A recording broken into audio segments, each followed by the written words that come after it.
Exprimez-vous. Pensez par vous-même. Créez. Partagez. Diffusez librement et surtout ne vous taisez jamais. Lorsque nous sommes ensemble, ils ne sont rien. Le savoir est libre. Nous sommes Anonymous. Nous sommes Légion. Nous ne pardonnons pas. Nous n'oublions pas.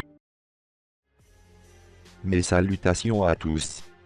J'espère que vous allez bien. De tous les audits effectués par Musk, celui sur la CIA était forcément le plus important, non pas en raison du montant d'argent dépensé, qui devait atteindre les 4000 milliards, mais en raison des preuves qu'il produirait sur le réseau international de trafic sexuel d'enfants géré par le Vatican par l'intermédiaire de la CIA. Le contrôle mental tortueux des enfants par la CIA, impliquant le viol, la torture et le sacrifice humain d'enfants, se poursuit aux États-Unis depuis 1943, lorsque des spécialistes du contrôle mental nazi ont été amenés dans le pays après la Seconde Guerre mondiale. Le programme de contrôle mental de la CIA, connu plus tard sous le nom de MKUltra, comprenait 149 sous-projets, ainsi que 33 autres programmes étroitement liés. Il comptait 80 institutions américaines et canadiennes participantes, dont 44 collèges et universités. Tous étaient, et sont probablement, actuellement, financés par les contribuables américains via un budget noir de la CIA, un élément qui figurait en tête de la liste de Trump et Musk à auditer.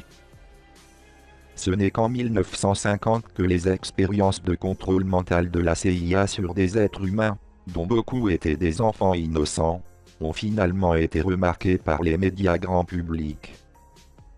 Même si les survivants du programme ont affirmé qu'il impliquait des réseaux internationaux d'enlèvement d'enfants, d'abus sexuels et d'exploitation, ce n'est qu'en 1964, 21 ans après le début du programme de la CIA, que le Congrès a commencé à enquêter sur le contrôle mental de la CIA.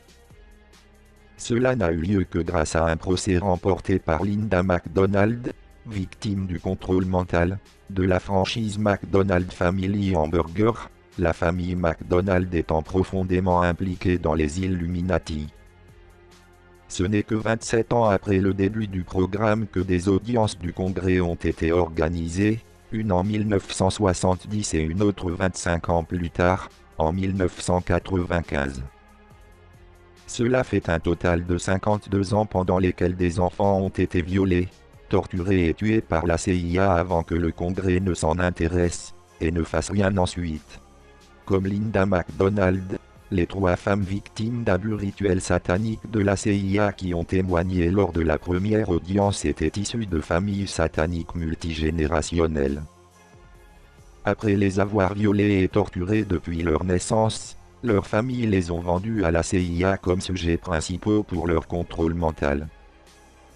Tous les 3 ont témoigné du contrôle mental tortueux de la CIA auquel ils ont été soumis tout au long de leur enfance, qui comprenait la torture, la pédophilie et le meurtre d'autres enfants, souvent leurs amis ou leurs frères et sœurs, lors de cérémonies régulières de pédophilie et de sacrifice d'enfants en l'honneur de Satan. La torture divisait leur schéma de pensée en de multiples personnalités que leurs auteurs pouvaient ensuite contrôler tout au long de leur vie.